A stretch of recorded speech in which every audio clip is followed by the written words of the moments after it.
Greetings and a warm welcome to the Spoiler Zone, my extraordinary channel that serves as your one-stop hub for all things related to films.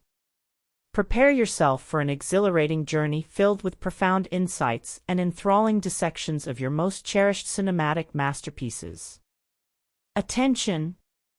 Please be aware that this video contains major plot reveals and may spoil your enjoyment if you haven't already seen the movie. It is strongly advised to proceed with caution and watch at your own risk. American Psycho, released in 2000, is a satirical psychological horror film directed by Mary Harron and co-written by Guinevere Turner. The movie is based on Bret Easton Ellis's novel from 1991 and features Christian Bale in the lead role of Patrick Bateman, a wealthy New York City banker with a dark secret as a serial killer. The cast also includes Willem Dafoe, Jared Leto, Josh Lucas, Chloë Sevigny, Samantha Mathis, Cara Seymour, Justin Theroux, and Reese Witherspoon in supporting roles.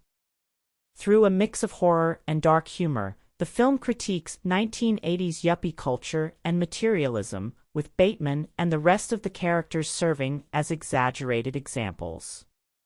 Ellis initially believed his novel was too explicit to be made into a film, but producer Edward R. Pressman was determined to bring it to the big screen and acquired the rights in 1992.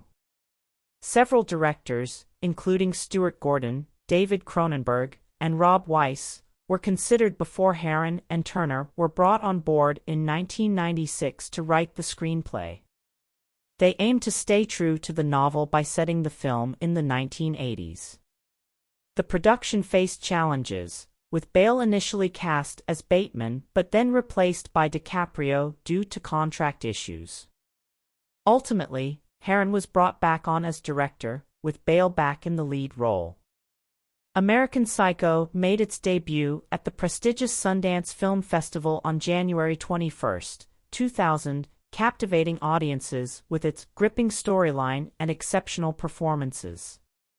The film subsequently hit theaters in the United States and Canada on April 14, garnering positive reviews from critics who were particularly impressed by Christian Bale's remarkable portrayal and the well-crafted screenplay. Not only did American Psycho resonate with audiences, but it also proved to be a financial triumph, earning a staggering $34 million in box office revenue despite its modest $7 million budget. In this digital age, the film's themes and characters have become widely shared and referenced on various online platforms, with particular focus on Bateman's perceived embodiment of the Sigma male personality. This newfound recognition propelled American Psycho into the forefront of internet culture, solidifying its status as a modern-day classic that transcends generations. Despite its enduring popularity, American Psycho did face a controversial moment with the release of a direct-to-video sequel in 2002, aptly titled American Psycho 2. However, it is important to note that the original author of the American Psycho novel, Bret Easton Ellis, distanced himself from this sequel, criticizing it as not being an authentic part of the American Psycho narrative. This distinction highlights the unique and unparalleled impact of the original film and reinforces its position as a standalone masterpiece in the world of cinema. As time went on, American Psycho continued to captivate viewers, and its popularity soared even further with the release of the DVD in 2005. This marked a turning point for the film, as it swiftly gained a devoted cult following, with fans eagerly immersing themselves in the dark and twisted world of Patrick Bateman. However, it was in the 2020s that American Psycho truly experienced a resurgence in popular interest, thanks to its prominent presence in contemporary meme culture. The opening scene of the movie begins to play on the screen. The lights dim as the film starts to roll, setting the stage for the story that is about to unfold. The audience's attention is immediately captured as the characters come to life and the plot begins to unravel before their eyes. The first few minutes of the film establish the tone and atmosphere, drawing viewers in and immersing them in the world that has been created by the filmmakers. As the movie progresses, the audience becomes more and more invested in the characters and their journeys, eagerly anticipating what will happen next. The film starts, and the audience is taken on a captivating and unforgettable cinematic experience. In the year 1987, Patrick Bateman, a young and affluent investment banker in New York City, spends a significant amount of his time frequenting trendy restaurants and maintaining appearances for his fiancée Evelyn Williams and his wealthy social circle, whom he despises. During a business meeting, Bateman becomes enraged by the impressive design of his colleague Paul Allen's business card, leading him to commit a brutal act of violence against a homeless man and his dog in a dark alley. Bateman and Allen, who mistakes Bateman for another coworker, make plans to dine together after a Christmas party. Bateman harbors resentment towards Allen for his opulent lifestyle and ability to secure reservations at the exclusive restaurant Dorsha, which Bateman covets.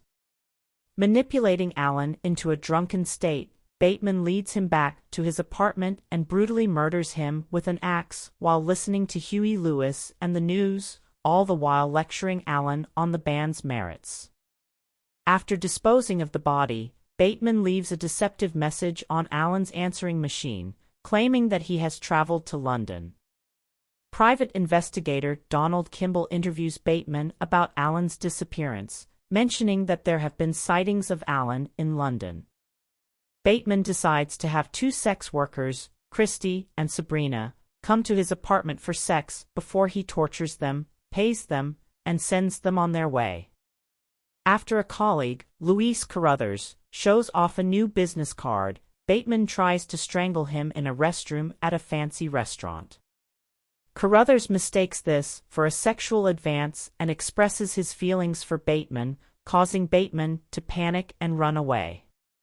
Kimball, now suspicious, conducts a second interview with Bateman, who then kills a model and keeps her severed head in his freezer. The next day, he invites his secretary Jean over for dinner, planning to kill her with a nail gun until he receives a message from Evelyn on his answering machine, causing him to change his mind. During lunch with Kimball, Bateman learns that a colleague of his has provided an alibi for the day of Allen's disappearance by claiming to have had dinner with him. Kimball expresses disbelief at the idea of one of Allen's friends being responsible for his murder without motive, causing Bateman to nervously grin. Later, Bateman takes Christy to Allen's apartment, where he drugs Elizabeth and engages in sexual activity with both women. After killing Elizabeth, Christy tries to escape, only to stumble upon a room filled with the bodies of other women. As she frantically searches for a way out, a naked Bateman pursues her and drops a chainsaw as she attempts to flee down a staircase. Subsequently, Bateman ends his engagement with Evelyn. While Bateman is using an ATM, he happens to notice a cat nearby. Unexpectedly, the ATM screen illuminates with the words "Feed me a stray cat," leading Bateman to contemplate shooting the feline. However, a woman approaches him and challenges his intentions, causing Bateman to redirect his aim and shoot her instead. This act triggers a chaotic sequence of events as a police chase ensues. In a desperate attempt to evade capture, Bateman resorts to violence, shooting one of the pursuing officers and causing a patrol car to explode, resulting in the death of the remaining policeman. Continuing on his destructive path, Bateman mercilessly kills a security guard and a janitor before seeking refuge in his office. Overwhelmed by guilt and the fear of being caught, Bateman reaches out to his lawyer, Harold Carnes, in a state of panic. He leaves a frantic confession on Carnes' answering machine, confessing to the gruesome murders of possibly 20 to 40 individuals, even going as far as admitting to cannibalizing their brains. The following morning, Bateman decides to pay a visit to Allen's apartment to clean it, only to discover that it is empty and up for sale. Perplexed by this revelation, a realtor cryptically informs him that the apartment does not belong to Allen, urging him to leave and never return. Bateman, in a state of hysteria, contacts Jean before meeting his colleagues for lunch. Jean, horrified, discovers disturbing drawings in Bateman's office journal. When Bateman mentions the phone message to Carnes, he is mistaken for someone else and dismissed as joking. Despite trying to clarify and confess his murders, Carnes insists it is impossible as he recently saw Alan in London.